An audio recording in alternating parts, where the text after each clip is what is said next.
السلام عليكم، كي راكم؟ شهركم غاية لاباس بيان؟ انا الحمد لله يا ربي، الحمد لله بصحه جيده.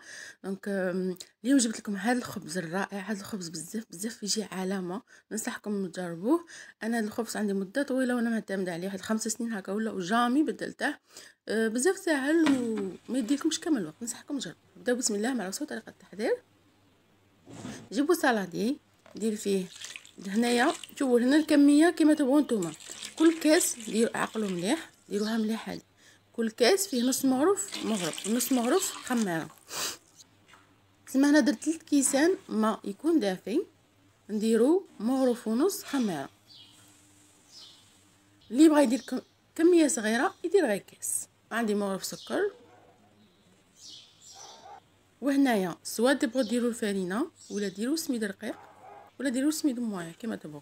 انا درت 2 كيسان سميد رقيق، ما يكونش عندي ديك رقيق ندير مويا. بالمويا عادك يجي بزاف، تجي خفيفه وتجي غايه بالمويا. دونك نخلطهم ونغطيه ونخليه يرتاح حتى يخمر. نخليه واحد كيما درك الحمال يديكم 10 دقائق بصح في البرد لا، واحد نص ساعه هكاك، حتى تشوفوا ولا كيما خمر وطلع، ولا شغلكم يموس هكا من فوق كيما هكا وتشوفوا طلع. 3 مغارف زيت. هنا تاني كل كاس ندير فيه مغرف زيت.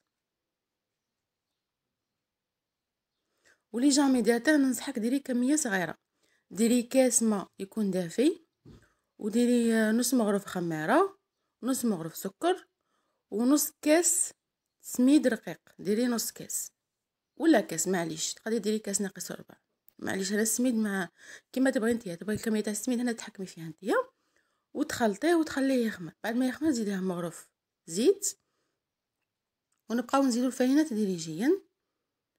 انا الفرينه وريت لكم كميه الفرينه اللي درتها صراحه، ما حسبتش على درت من الكاس، نتوما حسبوا شوفوا شحال راني دايره من الكاس.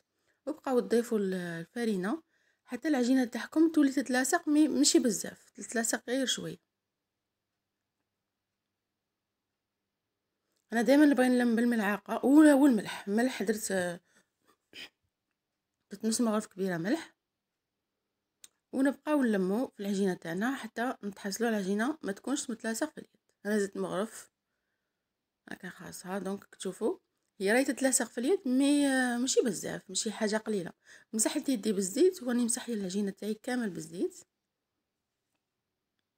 نغطيها ونخليها تخمر غايه، خلوها تخمر مليح.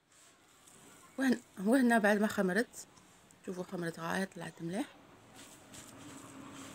نطيحوا لها التخمير تاعها، نلموها ونمسح دائما يدي في الزيت، خاش العجينه راهي تتلاصق، راح تتلصق، ما نقدرش نتحكم فيها كون ما نديرش يدي في الزيت. نجيب السميد يكون رقيق ونشكل انايا كويرات. انا الحجم تاع ليبول كما تبغوا. انا درت خبيزات صغار ودرت خبزه كبيره، تبغوا ديروهم كاع صغار، تبغوا نقطعوهم كيما المسمن، ماشي كيما نقطعوهم مسمن، تبغوا ديروهم صغار كيما نقطعوهم. وكما قلت لكم دائما مسحوا يديكم في الزيت. وهنا قطعوا الحجم كيما تبغوا نتوما، كما قلت لكم.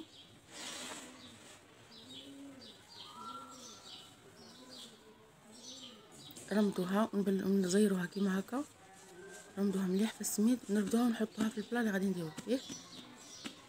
البلا تاعكم بغيتو ديروا له بابي كويسون ولا تمسحوه بالزيت كيما تبغوا. هادو صغار درتهم، هذيك نخلو العجينه تاعها تريح 5 دقائق من تحطوها في البلا، ومن بعد حلوها وخلوها تخمر. من الصغار هادو اللي درتهم، غطوهم وخليهم يخمر. انا بعد ما خمرت راكم تشوفوا نضغط عليها، هاي بنت لي صاي خمرت. ندخلوها الطيب، الفور يكون مسخن من قبل على اعلى درجه. الفور الكسره تبغي الفور يكون حامي مليح. خلوا الكوشه تاعكم تحمر غايه، ودخلوا في الكسره، طيبوها من فوق ومن تحت.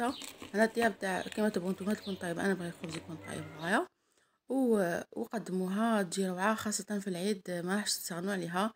تبغوا دايرين تاني ديروها طوال تاع لي ساندويتش، وان شاء الله نحدد لكم بزاف وصفات تاع الخبز. هذه هي الوصفه انا تاعي، لا باز تاع الوصف تاع تنزل لكم مطلوع تاعي اللي ما نقدرش كامل نبدله. سهله وما تطلبكمش كامل الوقت، تجي علامه. نصحكم تجربوها، نقول لكم مع السلامه، نتلاقاو ان شاء الله مع فيديو اخر وصفه اخرى.